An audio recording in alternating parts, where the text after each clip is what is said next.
Thank you, Mr. Chair.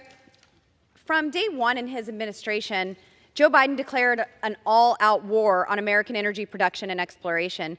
He made it clear that he cares more about appeasing the radical climate change activists than protecting the millions of oil and gas workers and producers in America.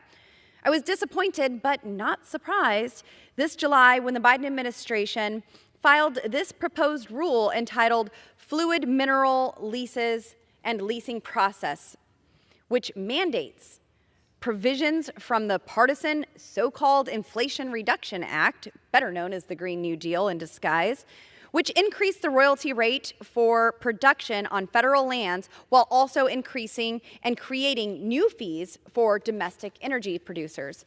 This new fluid mineral leasing rule is further proof that Joe Biden is using every tool in his administration to dismantle American energy production. It increases bonding levels for the production on federal lands and proposes ending nationwide bonding and increasing the minimum bond amounts for individual lease bonds and statewide lease bonds from $10,000 to $150,000 and from $25,000 to $500,000, respectively. This significant increase will tie up capital that would otherwise be put back into production and is unjustifiable as there are only 37 orphaned oil and gas wells on BLM-managed land. These increases will impact smaller producers who can't afford to operate in the market. These additional fees will ultimately harm returns and reduce revenues to state and local governments by disincentivizing development on federal lands.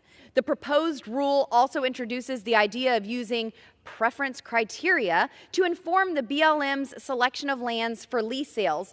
BLM's rationale for this change is to avoid conflict areas, quote, with sensitive cultural, wildlife, and recreation resources, end quote.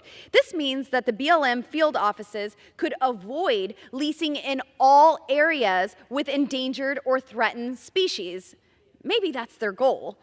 Critical habitat or even nearby recreation areas, a move that would greatly limit leasing on federal lands. With the wars happening in the Middle East and in Europe, and with OPEC significantly lowering oil production, we cannot rely on foreign nations to control our energy supply.